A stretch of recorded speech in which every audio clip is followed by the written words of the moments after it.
สบายดีทุกคนสบายดีตอนเช้าเด้อเช้ามื้อนี้นี่กะคือว่านอนบ่จักตื่นจังได๋ของมื้อนี้เป็นแปลกๆว่ะติดนิสัยมาแต่เวียงแล้วว่ะ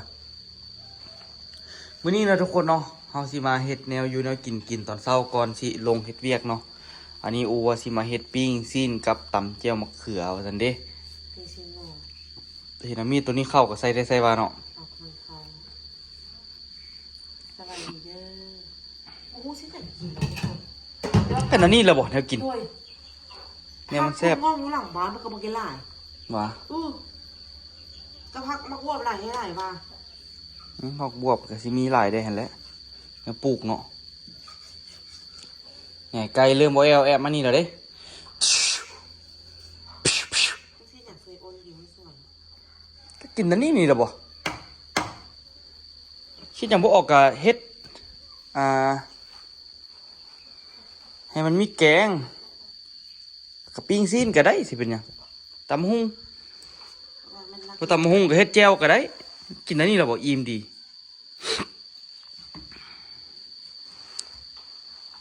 ซอยร้อนจังซิมอันนี้ซีนสันคอเฮาซื้อมาแต่เวียงนะทุกคนเพราะว่าอยู่รองซานนี่โอ้ยหาซื้อก็ยากอันไหนก็ยาก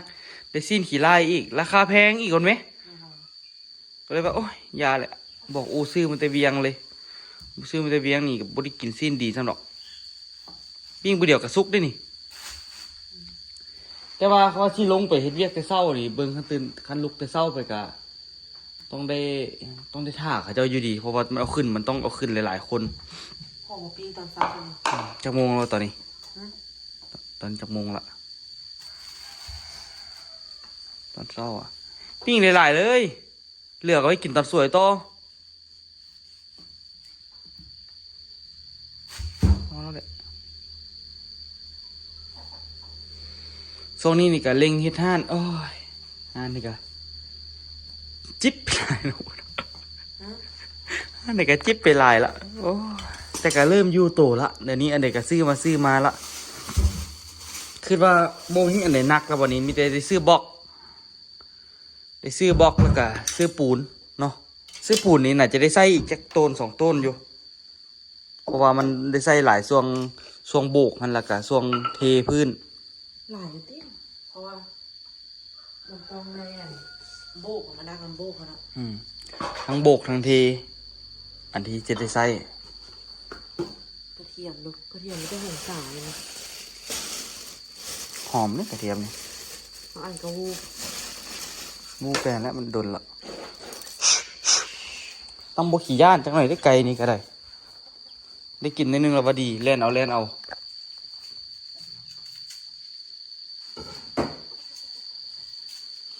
ไก่ก็เริ่มหลายแล้วทุกคนเริ่มใหญ่ละเดี๋ยวนี้บ่ได้เปิดอันนึงบ่ได้เฮ็ดป้ายขายอะไรดิ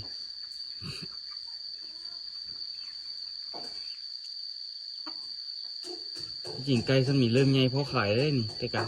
ยามมันเลี้ยงไว้กินเนี่ยบัดขายเขาเจ้าเบิดตัวเองสิกินกับบ่มี ตูไก่เข้าคู่มือนี่กะได้เฮ็ดแนวอยู่แนวกินกะได้เฮ็ดอยู่ลุมนี่ทุกคนมันยุ่งเนาะนี่ถึงกันฟ้าลงฝนตกอ่ะโซนนี้ฟ้าลงฝนตกโซนนี้เห็นฟ้าลมฝนตกเนี่ยมันเลยแบบยากนิดนึงแต่ว่ามืดๆน่ะอยู่นี่น่ะที่จริงน่ะจะใส่อันน่ะหลังคาแสงอันนึง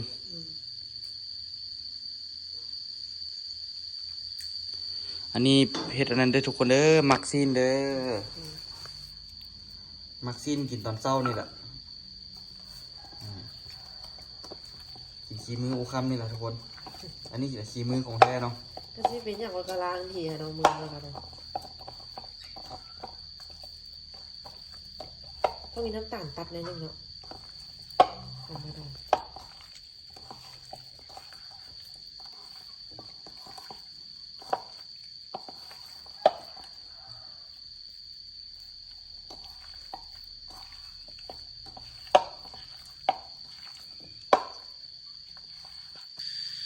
อีหรอบ่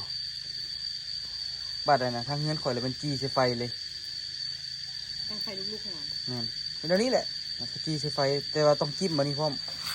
จิ้มตอนนี้ทุกด้านทั้ง2ด้านแล้วก็จี้ใส่ไฟ ไปเก็บมันได้ยิบมันไหม้มันเกิดมันลุกขึ้นเรื่อย ใช้ทานนั่นนี่ละคือ ๆเสร็จแล้วคิดหัวว่ามันก็บ่สุก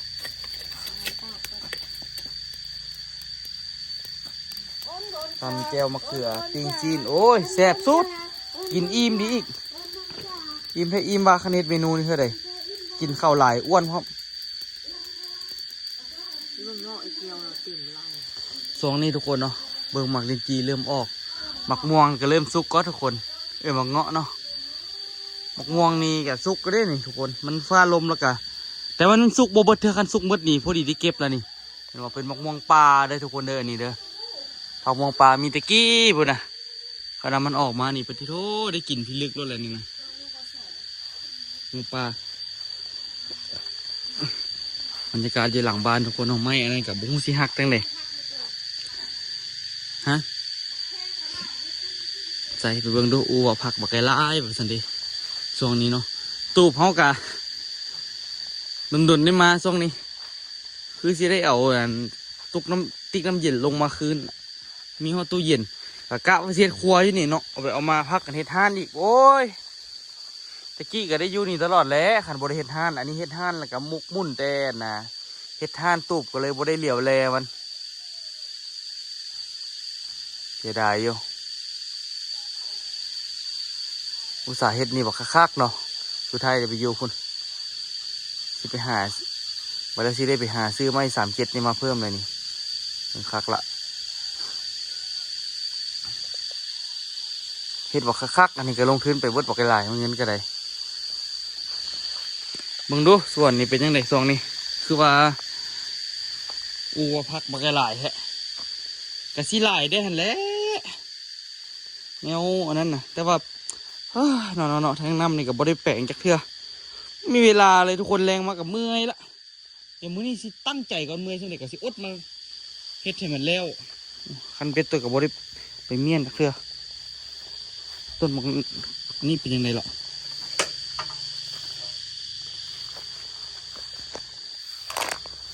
ต้นมะขามบานเอาสวยเอาให้มาแต่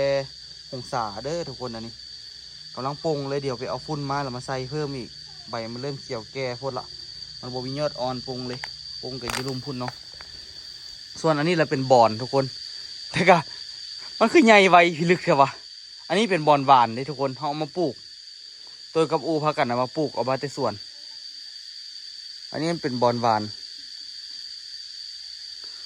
ข้าวโพดอันนี้ก็จนแก่แล้วไม่จันบอกเก็บไปให้ไกลเป็นบอนหวานเขาเอาตั้งใจมาปลูกที่จริงเขาปลูกหลายๆแล้วไว้เกลือหมูคือสิดีตัวก็คิดที่ทุกคนคันว่าน่ะเฮ็ดท่านแล้วนะทุกคนเฮ็ดท่านแล้วนี่ตัวว่าอยากกันนะก็ขึ้นไปอยากขายหลายอันพูดไปอยากขายปุ๋ยอยากขายเครื่องก่อสร้างอยากขายเครื่องทั่วไปอยากขายพวกอุปกรณ์กรีดยางทั่วไปเนาะอ้าวใกล้เข้ามาได้เลยใกล้เข้ามาได้เลยวะแต่ว่ามันกันหลายย่างหลายแนวเติบอยู่นะทุกคนเข้ามาได้เลยออกไปทางนั้นเขาแคมอะไรบ้างกันเพราะมันหลายอย่างเกินไปกะจะต้องได้เบิ่งสถานที่มันสิพอครับบอแล้วก็ต้องเบิ่งงบพร้อมโอ้มันเมื่อจำเป็นท่านนี่แหละงบสิมาสร้างอันนั้นกับบุ้งสิจังแดดหรอกเนาะมึงไม่อันนี้พอจอยตัดคืนละมันสิหักในกับพ่อปานนั้นเขาก็อาศัยเฮ็ดสวนแน่นะทุกคนเฮ็ดสวนปลูกผักขายเครื่องขายมีดขายปุ๋ยแล้วตัวว่าคันว่าตัวขายปุ๋ยนะขายหัวอาหารท่านนะบางทีตัวก็อาจจะอยากขึ้นอยากเลี้ยงหมูน้ำหมูเดี๋ยวนี้ก็โอเคเลยทุกคนเนาะเอาหมูมาเลี้ยงแล้วก็เฮ็ดคอกพวกสังกะสีเก่าอย่างเฮากับมันก็หลายนะทุกคนเอาสลับกับปะนะวางต้นหมากนาวสิก็ได้แต่มีต้นหมากบวบแล้วเบิ่งมองต้นหมากบวบก็ออกหลายแล้วได้เดี๋ยวนี้งานหมากบวบเริ่มออกหลายละเริ่มได้เก็บแล้วได้นี่โอ้ที่จริงเก็บขายได้แล้วนี่บักหลายแล้วนี่เห็นบ่พามเต็มช่วงหน้าฝนแล้วมันออกเต็มเลยงานหมากบวบไม่จานปลูกจนเต็มนี่เจียหญ้าแล้วปลูกเลี้ยงหมูใช่ละกะมีหัวอาหารมีฮัมนะทุกคนเนาะหลักๆหัวอาหารมีฮัม มันต้นนี่เขาเพชรไว้นะแล้วกันอย่างอีกวะบอนนี่ที่จริงบอนนี่ปลูกไว้ก็ดีขึ้นกันแต่ว่าท่านว่าปลูกก็ไปรอเก็บเอานะทุกคนมาต้มดีๆไปให้เกลือหมูแล้วก็ขายโอเคได้ตัววานะอาชีพเลี้ยงหมูนี่ก็เห็นเขาเจ้าเลี้ยงมาหลายโดนเติบแล้วก็คิดว่าเขาเจ้าก็มีกำไรแค่นะเห็นเขาเจ้าเลี้ยงเนาะคณะไหวเด้ต้องเบิ่งตัวจริงเลยเนาะเบิ่ง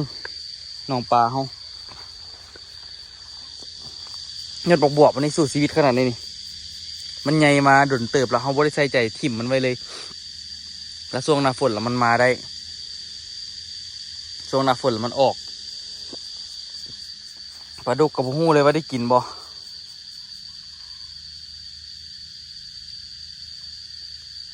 ได้กินตามธรรมชาติซื้อๆที่บอกปลาดุกก็ได้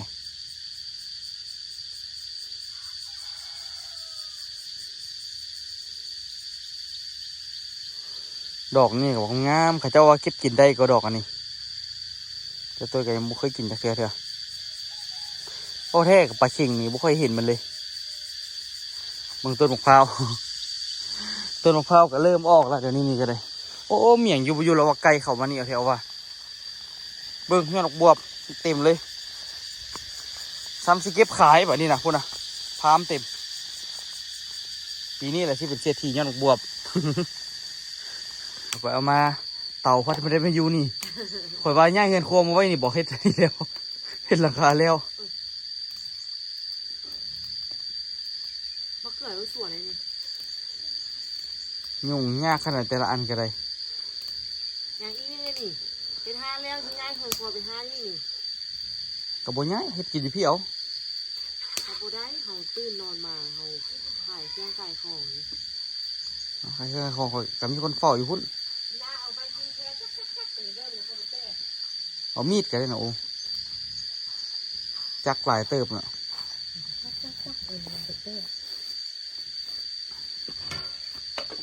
อีนี่ว่ามือก่อน แม่ต่ำเธอนึงมะเขือนี่หน่วยไปกันเที่ยวกันนี่เมื่อเที่ยวอยู่ที่บักเวลาอยู่เต้อันอันที่ด้านทำพวกเยอะดีดิ บัดสิได้กินก็ได้กินพี่ลึกเนาะ อันเอวันบอกคือเอาไตฟูดูเอาไว้ไตฟูมาเอา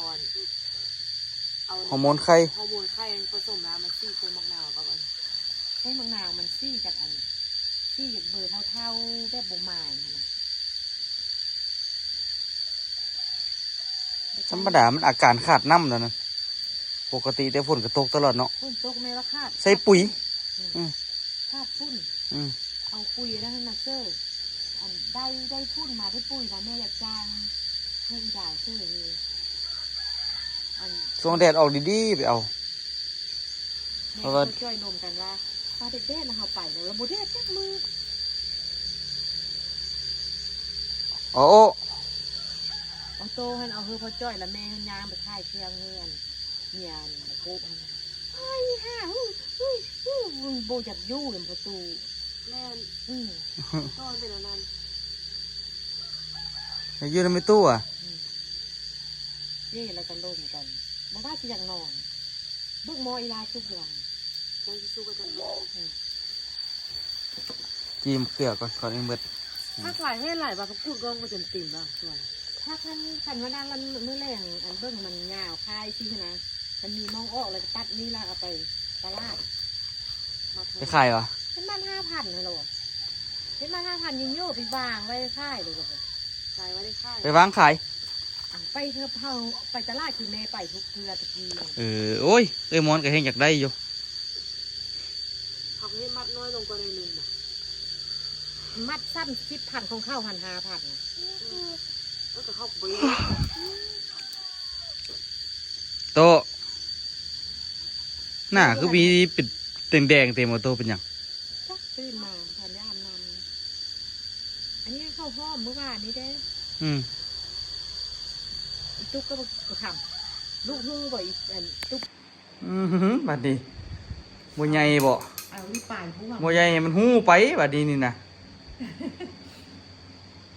ตื่นเช้ามาบ่ให้กินนมเลย กินน้ำก้อนหนึ่งนะมีมันเลย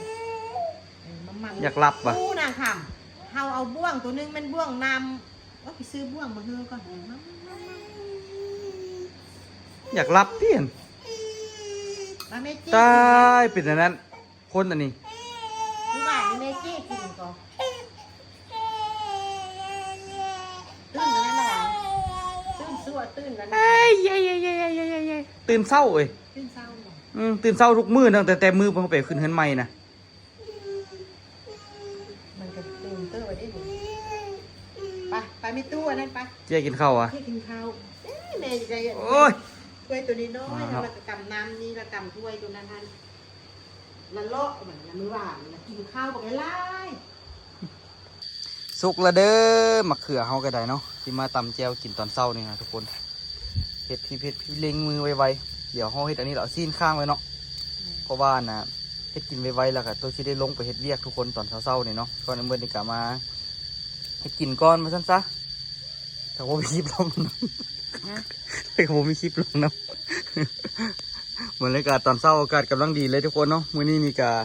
เต็มที่ทุกคนเฮ็ดเวียก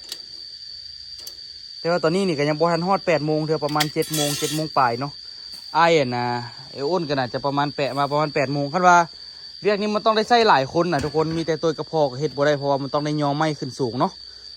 ลืมโทรหาต้นตาลให้ต้นตาลมาหาแต่เช้านี่คันว่าแล้วเวียกทุกคนปิ้งซีนเด้อ ก็โทรบอกอันนะเคยไล่มาซ่อน ข่อยบอกแล้วมื้อนี้เราว่าเป็นมื้อค่ำหรอวะแต่ก็บ่ฮู้เราสิมาบ่เราว่ามื้อค่ำข่อยก็เฮ็ดว่าข่อยว่าข่อยว่าข่อยก็เฮ็ดคันว่าน่ะ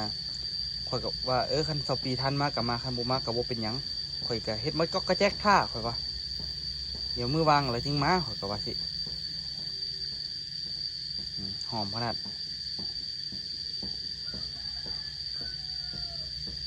กินกระเทียมน้อยเหนียวหอมแซ่บ เดี๋ยวเขาไปเล่าไม้มาเสียมาเพชรจี้วะ แล้วเหรอน้องอู แล้ว อันนี้มีอย่างแน่ แกเป็นนัวมาเพชรหัวกระเทียม แมงนัวใส่หลายพอแล้วบอก ใส่หลายพอแล้ว โอเคที่จริงอันนี้เกลือผมต้องใส่นิดนึงตับเจียวหมกเกลือเนี่ยฮะซาเด้อแล้วก็หลังจากนั้นแล้วก็เอาน้ำปลาราดสุดท้ายมีเส้นเกลือเนี่ยไม่ต้องเล็งตอนทำอิฐมูสิก็มีน้ำปลามันที่ช่วยรสชาติดีขึ้นหลายกับเจียว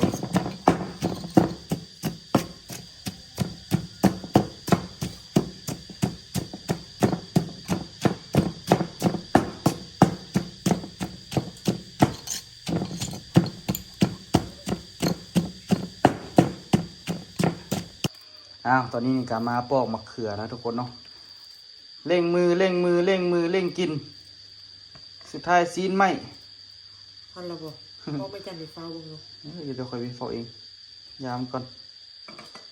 เอาน้ำเปลือกคืออยู่หัน บอกมีใดอยู่วันนี้ เอามีขี้แต่ว่าอันนี้แหละเป็นอาหารที่ตัวมักที่สุดทุกคน แล้วก็อ้วนอีก เวลาตัวกินนี่สิเปลืองข้าวหลายครับสิพยายามกินหน่อยนะปะนี้เนาะ เริ่มลดน้ำหนักแบบจริงจังละคือไอ้วัน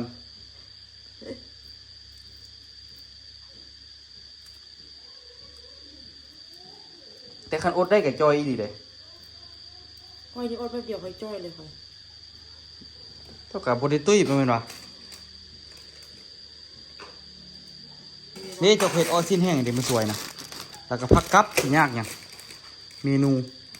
วนไปวนมาพวกนี้เราบอกสิมีอย่างแกงขั่วมีอย่างอีกโดนเกล็ดกับปุ้นสินะสิมีอย่างเฮ็ดได้อยู่นักกินซื่อ แต่ย่อยมักกินข้าวปุ้นให้กินมักกินข้าวเปียกค่ะ ๆเฮ็ดไอ้ข้าวเปียกก็ได้ แต่ว่าโบเดเฮ็ดมันสวยดีเด้ไปว่าซื้อเฮ็ดซินนี่ก่อนก็ได้ กินข้าวเปียกมักกินกลางคืนบ่ ฮะข่อยก็มักกิน เรื่องมากินข้าวเปียกข่อยมักกินเลยแต่กี้ข่อยก็กินดุคือกันแต่ข่อยรู้สึกว่ากินเท่าไหร่แล้วมันเจ็บกระเพาะไอ้ข่อยบ่มักคั่นนะกันมีมักแม่นตัวนี้ ผู้นายให้ข้าวเปียกต้มดูนี่ซุป เดี๋ยวให้อูปอกนิทาเดี๋ยวตัวสิไปเฝ้าซีนก่อนนี่เด้อปิ้งซีนตัวโง่เฮาปิ้งบ่เดียวก็สุกแล้วซีนตัวโง่นี่บ่ต้องมันสุกเฮงมันแห้งเฮงแล้วมันบ่แซ่บผักนี่เดี๋ยวเธอเดี๋ยวน้องอูนะ คุณน้องตุ๋ยนะ เอื้อนอูแล้วล่ะจะบ่มักเอื้อนน้องอูอ่ะเป็นอย่างจะคือใส่ซองน้องอูสัน เดี๋ยวซื้อ ฮะ ตะกี้อายุยังน้อยเด็กกันเลยเป็นน้อง นี่เป็นอย่างละ เป็นเอื้อย เดี๋ยวว่าให้ข่อยเอื้อนอีหล่าอูค เล่นแต่เล่นแต่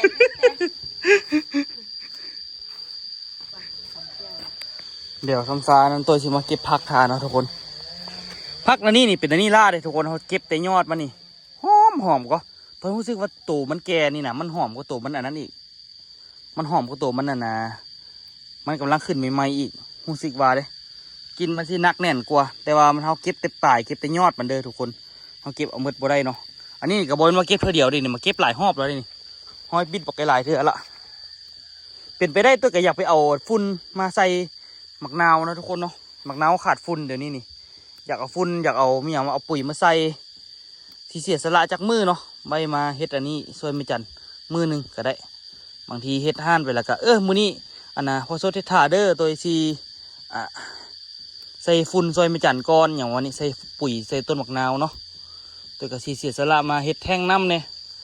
มือแรงสัญญาอีหลีละสัญญากับตัวเองละมือแรงตัวซีมาเฮ็ดให้มันแล้วคิดยากอันนะเขาลงเขาขึ้นนะผมคิดยากกันดอกตอนนี้เก็บผักแผ่วนำอันนี้ตัวเก็บไปใส่อันนั้นเด้อใส่ตำเจียวมะเขือมันต้องเก็บผักใส่หลายๆมันจึงหอมแซ่บเนาะเก็บผักแผ่วแล้วก็มีใบขิงน้ำที่จริงเบิ่งใบขิงพวกมีบ่ที่จริงก็ต้องมีแหละส่วนเนาะแกสบายได้ทุกคนบางทีนี่กะเขาไปซื้อเนาะผักเพิ่นกะยิบนึงก็ต้องได้ซื้อ5,000 10,000ท่านน่ะคันเขาซื้อหน่อยเขาเจ้าก็บ่ขายท่านน่ะพวกผักพวกนี้ก็ได้นี่พอมีเก็บไปเนาะแต่ละมื้อบ่ได้เสียเงินขณะไปซื้อก็โอ้มืดตายหลายเติบเลยทุกคนอยู่ร่องซานตัวเลยมักอยู่ร่องซานนั่นนี่แหละทุกคนมักบอลมันบ่ค่อยเสียเงินไปเวียงก็ได้ป๊าดที่โทษค่าใช้จ่ายทุกคนเอ้ยอู้กับพัดอยากนั่นอยากนี่ได้ไหมก็เลยว่ากินก็กินซะเพราะว่าอยู่ร่องซานกับบ่ค่อยได้กินแนวดีซะตัวก็ได้คิดแต่นี่แหละก็ใส่เต็มที่มื้อนั้นก็ได้กินจนเหลือนะกับเพื่อนก็ยังเหลือนะเอาสร้างเรื่อยๆเนาะเก็บผักมันโดนได้กินทุกคนอาหารแบบอยู่ในเมืองเนาะเพชรกับปลาไหลผมมารอเก็บไปซื้อของเขาเดี๋ยวตัวเก็บใบขิงก่อนใบขิงก็มีพอเก็บอยู่ในนึง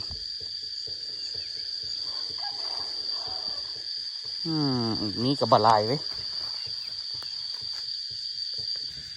คนอันนี้มักแค่นี้เนาะแต่นางกินคือนางทำไม่ได้กินคนอันนี้มักอุ้มแล้วเลาะกินเนาะเพิ่นจะกินเนาะเว้าไปแล้วจังใช้กิน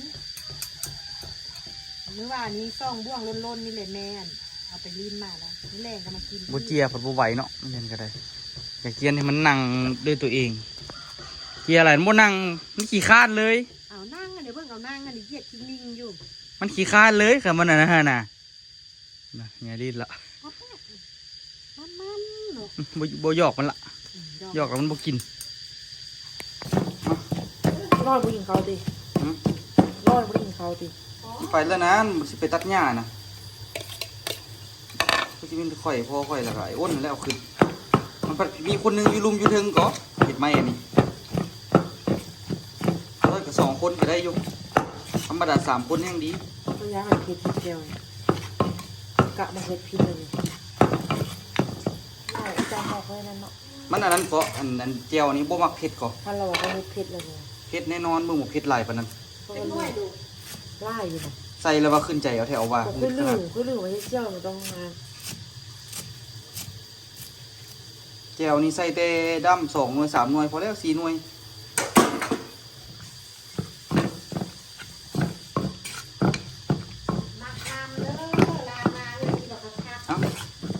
ใส่แล้วไปกิน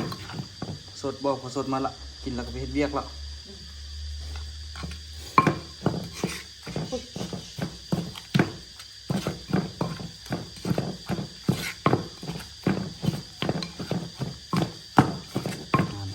น้ำปลายิบใส่บาทหนึ่งหรอบอก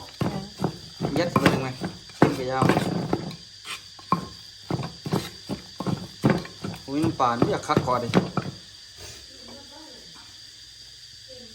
พอละ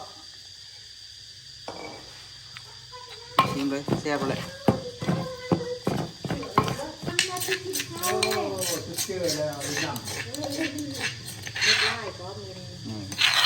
นี่เรียบร้อยเลยนะทุกคนเอาเมนูนึงตำเจียวมะเขือเนาะป้า เสน้ำบ้านเอาข้าวยัดซื้อ กินซีนซอยบ่อุ้ม ร้อยละ ออโต้กินหมดถ้วยเลยว่ะเป็นแต่ใหญ่เนาะออโต้เนาะขาใหญ่แล้วบัดนี้นะ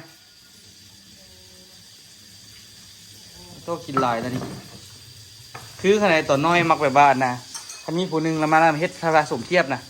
โอ้ออโต้นี่กินเก่งเนาะบ่คืออันสมมุติคือไอ้เก้นสินะไอ้เก้นกินบ่ได้เก่งส่ำนี่ก็อันไหนเบิ่งไอ้โต้ไหมอาปากละมุบเอาเลยบอกได้ไวเด้ ก็เคยเป็นเหรอ เออ ขาดน้อยเนี่ยคุณเด็กกินข้าว เออ อยู่ตู้แล้วก็ขาดน้อยยาขาด เบิ่งแม่เก้นนี่กินข้าวนี่บักยากๆขาน้อยๆนึงก็ขาออโต้นี่ใหญ่เด้ แม่กินนักก็ แห้งกินหนักกว่าเก่า ถังมันซี่บ้วงอะค่ะมันลิ้นนำนี่น่ะ กินข้าวกันเด้อทุกคนเด้อไปแห่งอุ้ซอยเนาะซอยแล้วเราไปลองซิมกันว่าสิเป็นจังไดเมนูเช้านี้กับบุ้งยังหลายทุกคนเนาะกินธรรมดาไปธรรมดาจะแสนพิเศษเป็นว่าเลย โอ้ย มาเด้อกินข้าวเด้อวันนี้เด้อ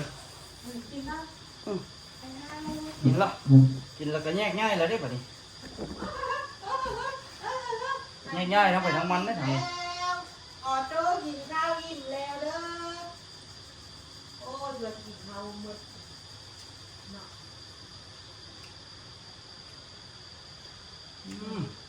เย็นข้าวโพด มาก่อน เผ็ดบ่เจียว เฮ้ย นี่เขาวางมาลง เดี๋ยวนึงกินในกระจานห้องบ่หรอมาจำห้องยัง นั่งอยู่กินข้าวอิ่มแล้วนั่งแม่ลูกกะทิติ่งหอมบ่ เดี๋ยวคำกินบกล้าคุยเลย กินให้ประหยัดเอาเลย แม่ตำเที่ยวน้องในส้มเฮ็ดบุกเฮ็ด เอาให้นักเรียน เป็นถ้วยหนึงคุณก็จ้อยคุยเอา ทำไมถึงต้องไปชม ไม่ได้เที่ยว โอตูนั่งแล้วมีเขายิ้มนั่งแล้วเนาะ พยายามจะแยกเอาเด้อตัวเด้อกินข้าวอิ่มนะบุกเอี้ยบอกบอลลูกบุกเอี้ยเนาะคอนโดบุกเอี้ยเด้อเบิ้งค่าที่มันกินนี่แหละมันเซนอยู่เลย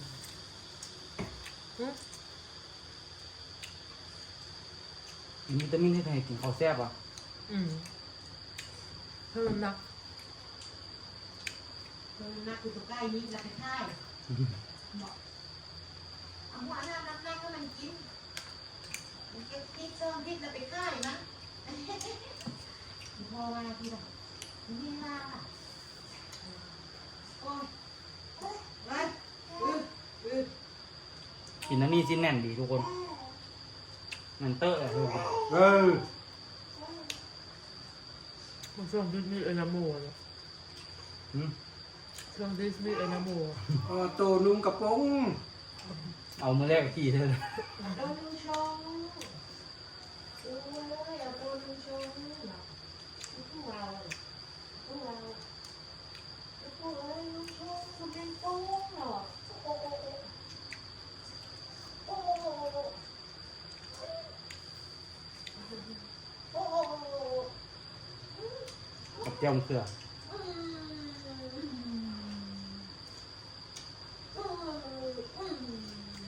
เจ้ามะเขือนี่กินกับต้มไข่กับอะไรแซ่บพวกกัน ต้มไข่อยู่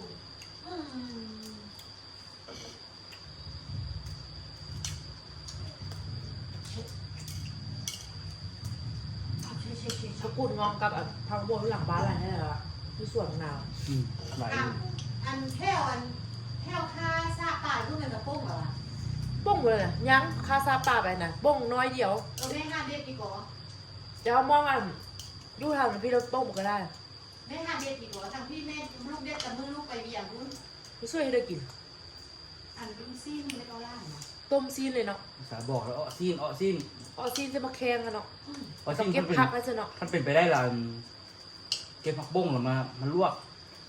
บุ้ง แซ่บก่อลองไหมเพื่อ แ มีฮักมุ้งเหรอวะ ลงหนองเตาอะ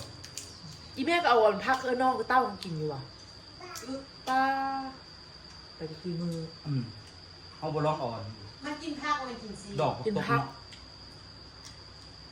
เด้ลวกก็เอาเบอร์พักตุ๊กก้อนครับอันดอกพักเบอร์เคเบน บะเทียนด้วย ผักตบสวาบอกคือแบ้ครับ แล้วทุกคนมื้อนี้ก็กินข้าวกันเนาะทุกคนเนาะเดี๋ยวไปลงมือเฮ็ดแนวกินแล้วเด้อแล้วเจอกันคลิปหน้าทุกคน เรียก ขอบ่ายอย่างลงมืออย่างดี ไม่อยากกิน แล้วเจอกันคลิปหน้า